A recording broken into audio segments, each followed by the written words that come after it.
Let's say you're a well-to-do, competent adult with a family and a job and all those sorts of things that I barely have. You want a luxury SUV that can still take you off-roading on the weekends, but the Land Cruiser is dead. Luckily, there's a solution.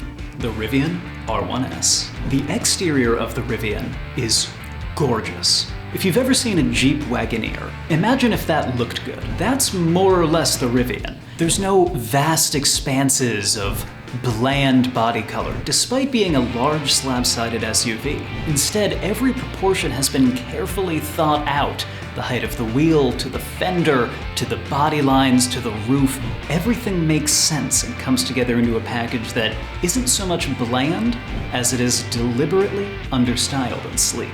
The R1S shares the distinctive Rivian front end with the R1T pickup truck, with those big oval headlights intersected with a light bar going across the front.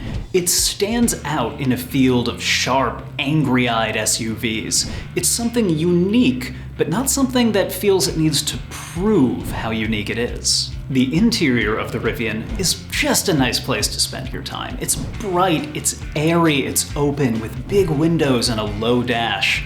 But every touch point on the inside feels every bit of its price point. Nowhere ahead of the front seats will you find a single piece of hard touch plastic. Everything is soft, luxurious, downright supple. The Rivian R1S is the fastest accelerating vehicle I have ever driven.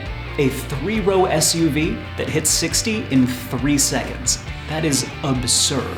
In terms of handling, the air suspension can adjust individual compression and rebound damping at high and low speeds on the fly with just milliseconds of delay. It can lower itself down to 9.5 inches of ride height for sports or for economy, and can lift all the way up to 15 inches of ground clearance when you're wading off-road.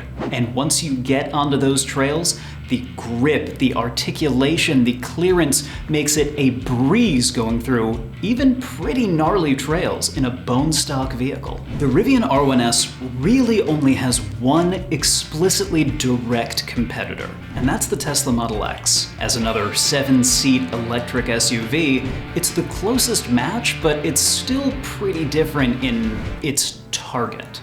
The Rivian is boxy, it is unapologetically off-road focused, while the Tesla is designed in that sort of egg shape that so many modern EVs share for efficiency. You may be more likely to cross-shop the Rivian with something like a Lexus LX600, another big body-on-frame off-road SUV, but if you don't want to be burning all of that $5 a gallon gas, the Rivian might be a good way to get you into an electric vehicle. Yeah, the price, starting at $72,500 and quickly optioning above $80, isn't anything to sneeze at, but neither are the competitors. And once you're inside, you'll find out very quickly where every penny of that MSRP went.